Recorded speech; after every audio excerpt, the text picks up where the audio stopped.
Hello नमस्कार दोस्तों, आप लोगों का अपना यूट्यूब चैनल रोजगार 7590 में स्वागत है। आज आप लोगों को बताने वाले हैं रेलवे काफ़ी तेज़ी से प्राइवेट की ओर बढ़ रहा है। युवाओं को काफ़ी नुकसान इससे होने वाला है क्योंकि देखिए जो लोग पर्सनली केवल और केवल ग्रुप डी यानी रेलवे की किसी भी डिपार्टमेंट की तैयारी करते थे, जैसे कि उन्होंने आईटीआई कर रखा हो, अप्रेंटिस कर रखा हो, क्योंकि ये 2 कैंडिडेट ऐसे होते हैं जो केवल और केवल इन्होंने आईटीआई या अप्रेंटिस किया है तो उनका सपना था रेलवे में जाने का, लेकिन उनका सपना टूटता हुआ दिखाई दे रहा है क्योंकि रेलवे युवाओं के साथ बहुत बड़ा धोखा कर रहा है। और रेल मंत्री, आपको बता दें कि रेल मंत्री जी इस पे कोई टिप्पणी नहीं कर रहे हैं, कुछ इस पे बयान नहीं देते हैं, कोई वैकेंसी के बारे में नहीं अपडेट देते हैं। उनका यही कहना है कि पद खाली हैं। और जैसे कि आप लोगों को हमने बताया भी था कि देखिए 5058 पद मतलब एक्स सर्विसमैन के द्वारा भरे जा रहे हैं और ग्रुप डी में केवल और केवल 22,000 वैकेंसी आ रही है 3-3 लाख पद खाली होने के बाद। तो आज भी आपको बताने वाले हैं कि देखिए जैसे कि आपको पता होगा उत्तर प्रदेश में लखनऊ में गोमती नगर स्टेशन को पूरी तरीके से निजीकरण कर दिया गया है, यानी पूरी तरीके से प्राइवेट कर दिया गया है। वहाँ कोई भी गवर्नमेंट एम्प्लॉय नहीं है और इसी तरीके से और भी स्टेशनों को किया जा रहा है। धीरे धीरे रेलवे पूरी प्राइवेट करने के मूड में है, इसी वजह से वैकेंसियाँ काफ़ी कम दे रहा है। तो इसकी पूरी जानकारी आपको देने वाले हैं। इससे सबसे ज़्यादा नुकसान आईटीआई और अप्रेंटिस छात्रों को हो रहा है, क्योंकि जो लोग 10वीं पास हैं, बीए बीएससी कर रखा है, उन्होंने तो मान लीजिए एसएससी की तैयारी कर रहे हों या बैंकिंग की या अन्य तैयारियों में लगे हुए हैं। लेकिन जो लोग आईटीआई और अप्रेंटिस किए हैं, वो लोग केवल उनका सपना था कि रेलवे में जाना, और जैसे ही उनकी बारी आती है कि चलिए वैकेंसी आएगी, तो वैकेंसी एक तो इतनी नाममात्र की आती है जिसमें करोड़ों फॉर्म पड़ते हैं, काफ़ी कंपटीशन भी बढ़ता है। तो देखिए इसमें रेल मंत्री जी का बहुत बड़ा भूमिका है, क्योंकि अगर वो चाहते तो पदों की संख्या बढ़ा के गवर्नमेंट एम्प्लॉय को रखते। लेकिन आप लोग डे बाय डे देख रहे हैं, डेली सब कुछ प्राइवेट किया जा रहा है। आपको सभी अपडेट मिलती रहती है रोजगार 7590 पे, तो आप लोग इसको सब्सक्राइब भी करके रखिए। और देखिए जितने अप्रेंटिस हैं आप लोग कान खोल के देख लीजिए भी, सुन भी लीजिए, क्योंकि सबसे इम्पोर्टेंट आपके लिए, आप लोग जाके 7-8 हज़ार पे जो मतलब रेलवे के सरकारी मज़दूर बने हुए हैं 7-8 हज़ार पे, तो आप लोग देख लीजिए कि आपके साथ होने वाला क्या है। यहाँ पे आप लोग देख पा होंगे, देखिए सब प्राइवेट हो रहा है, युवा कहाँ जाएंगे आप बताइए। और जो भी पद भी आ रहे हैं, मान लीजिए ठीक है अगर प्राइवेट भी किया जा रहा है तो उसमें युवाओं को मौका देना चाहिए कि जो भी संविदा की भर्ती आ रही हैं या जो भी प्राइवेट हो रहा है, तो चलिए कम से कम प्राइवेट ही सही या संविदा ही सही, तो कम से कम युवाओं को मौका देना चाहिए। जो लोग बेरोजगार हैं, जो डबल स्किल्ड हैं, तो उनको मौका देना चाहिए। लेकिन आप बताइए जो आर्मी एयरफोर्स से आ रहे हैं उसको आप रख रहे हैं, या तो जो रेलवे से ही 60 साल के बाद रिटायर हो रहे हैं आप उनको रख रहे हैं। तो इस तरीके से युवा कहाँ जाएंगे, क्या करेंगे, इस पे खुद सोच विचार करना चाहिए। और जो अपडेट निकल के आई है, आइए आपको हम पूरी डिटेल से एक एक अपडेट पहले पढ़ के दिखा देते हैं। और यहाँ पे देखिए इसका जो कैंडिडेट हमको भेजे हैं, उन्होंने इसमें पूरा भी लिख दिया है कि कहाँ पे कौन से डेट के ये न्यूज़पेपर आई थी, कौन से पेज पे थी। तो यहाँ पे देख पा रहे होंगे 3 स्टेशनों की देख रेख संभालेगी निजी कंपनियाँ। बताइए पूरी तरीके से अब निजी कंपनियों को रेलवे को सौंपा जा रहा है। अडानी अंबानी इस तरीके से सभी कंपनियाँ ले रहे हैं। तो बताइए इसमें केवल और केवल युवाओं का नुकसान नहीं है, इसमें जितने भी ऑल इंडिया में जो लोग रेलवे से सफ़र करते हैं उनका भी नुकसान है, क्योंकि जब सब कुछ चला जाएगा प्राइवेट हाथों में, तो जैसे कि आप लोगों को पता होगा कि जो रिचार्ज आपका मान लीजिए जियो का 149 रुपये का होता था, आज वो 300 रुपये का मतलब हो रहा है, हर साल बढ़ रहा है, 300 रुपये का हो जा रहा है। हर साल 10 रुपये 20 रुपये बढ़ रहा है, मतलब सोचिए 28% 30% एक एक साथ बढ़ रहा है।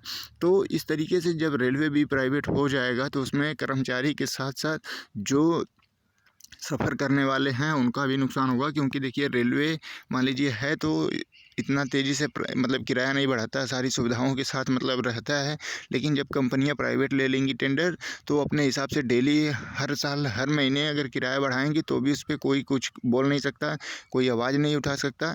जैसे कि आप लोग जियो की सिम को देख भी रहे होंगे कि उसमें कोई कुछ नहीं कर पा रहा है, क्योंकि 2 ही सिम है, एयरटेल जियो और वी इस तरीके से। तो कोई उस पर ऑब्जेक्शन भी नहीं कर पा रहा है। और हर मतलब साल में 30% 28% इस तरीके से बढ़ रहा है, उसी तरीके से आपका किराया भी बढ़ेगा। तो इसमें देश के सभी नागरिकों को जागरूक होना पड़ेगा, क्योंकि देखिए सब कुछ प्राइवेट होगा तो मनमानी तो कंपनियां करेंगी ही करेंगी, मनमानी आपसे किराया वसूलेंगी, सारा चीज़ अपने तरीके से मेंटेन करेंगी। तो इसमें आप पूरे आम पब्लिक का भी नुकसान है। तो सभी लोगों को इस चीज़ पे ध्यान देना चाहिए, इसको रोकने की एक योजना बनानी चाहिए कि शांतिपूर्वक इसको बैठ के सुलझाया जा सकता है कि रेलवे को प्राइवेट ना किया जाए। और जो लोग रेलवे की तैयारी कर रहे हैं उनका भी काफ़ी नुकसान हो रहा है। अब जो छात्र आईटीआई अप्रेंटिस करके आ रहा है कि हमारा सपना है रेलवे में जाने बढ़ाने का है। और उनका बताइए इस तरीके से सब प्राइवेट किया जा रहा है। आप लोग यहाँ पे पूरी तरीके से आइए, पढ़ के पहले आपको दिखा देते हैं। देखिए यहाँ पे नई दिल्ली, दिल्ली एनसीआर के 3 रेलवे स्टेशनों की देख-रेख एवं वाणिज्य गतिविधियों निजी कंपनियां संभालेंगी। रेल मंत्रालय द्वारा एकीकृत स्टेशन सुविधा प्रबंधक योजना के तहत यह काम रेल भूमिगत विकास प्राधिकरण RLDA को दिया गया है।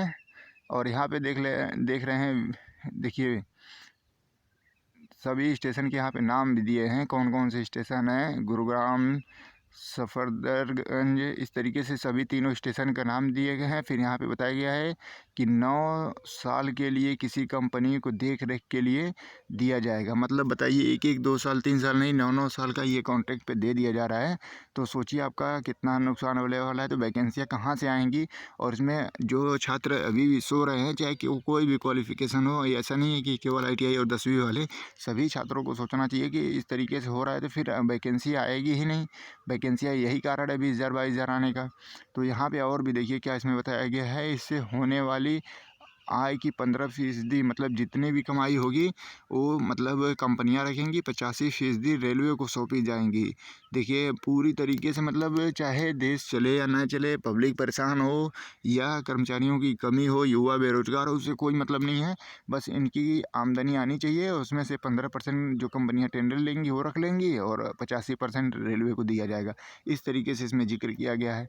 और इसके साथ साथ देखिए इसमें सारे चीज़ इसमें बताए गए हैं कि रेलवे सूत्रों ने बताया है कि स्टेशन की देखरेख करने वाली कंपनियां उनके स्टेशन की सुविधाएं, मतलब यहाँ पे देखिए संबंधित यात्रियों की शिकायत भी सुनेंगी। मतलब जो भी कंप्लेन आएगी या जो भी होगी उनको क्या सुविधा चाहिए, इन सारी चीज़ों की देखरेख कंपनियां मतलब कर रही हैं। यानी समझिए कि पूरी तरीके से प्राइवेट किया जा रहा है। तो फिर यही कारण है वैकेंसी कम आने का। और देश के जितने भी ऑल इंडिया में कोचिंग संस्थान चल रहे हैं, जो लोग रेलवे के नाम पे एक तैयारी करवा रहे हैं, उनको भी आवाज़ें उठानी चाहिए कि इस तरीके से नहीं होना चाहिए, युवाओं को मौका मिलना चाहिए। और अगर आप ठीक है संविदा पे रख रहे हैं या कॉन्ट्रैक्ट बेसिस पे रख रहे हैं तो कम से कम नए युवाओं को रखें, जो 18 साल 20 साल 22 साल के हैं उनको रखा जाए, ना कि जो 60 साल के रिटायर हैं। तो ये वीडियो आप सभी लोगों को जानकारी के पर्पज़ से बनाई गई है, क्योंकि देखिए इस तरीके से धीरे धीरे आप लोगों का करियर काफ़ी ख़त्म होने के कगार पे आ रहा है। तो आप लोग जागरूक हो जाइए, अपनी हक और अधिकार की आवाज़ों को उठाने की क्षमता रखिए। क्योंकि देखिए अगर आप लोग एक दूसरे के भरोसे बैठे रहेंगे कि हर एक युवा यही सोचता है कि केवल हम ही तो हैं नहीं, बाकी लोग भी तो हैं, बाकी लोग करें, तो इसी तरीके से सभी लोग यही सोच रख रहे हैं और इसी का फ़ायदा उठा रही है सरकार। लेकिन आप लोग जागरूक होइए और इस तरीके से चीज़ों को रोकने की कोशिश करिए। रेलवे के संगठन से कॉन्टेक्ट करिए, रेलवे की यूनियन से कॉन्टेक्ट करिए। आप लोग इस पर आवाज़ उठाइए ताकि ये रुक सके, क्योंकि वैकेंसियाँ नहीं आएंगी तो काफ़ी नुकसान है। और इसमें जो आम पब्लिक है उसका भी नुकसान है। प्राइवेट अपनी तरीके से कंपनियाँ किराया वसूलेंगी, सब कुछ करेंगी। तो आप लोग इस वीडियो को ज़्यादा से ज़्यादा शेयर करिएगा। जो लोग रेलवे की तैयारी करते होंगे उनको भी, जो अप्रेंटिस हैं, ITI हैं, सभी को, या कोई भी आपके पास व्हाट्सअप ग्रुप हो, क्योंकि ये जानकारी आम पब्लिक के लिए भी है। क्योंकि उनका भी काफ़ी नुकसान होने वाला है इसमें, क्योंकि मनमानी तौर पे किराया वसूला जाएगा, सब कुछ किया जाएगा। तो इसमें आम पब्लिक को भी जागरूक होना ज़रूरी है। तो आप इस वीडियो को ज़्यादा से ज़्यादा शेयर करके सभी को जागरूक करिए। धन्यवाद।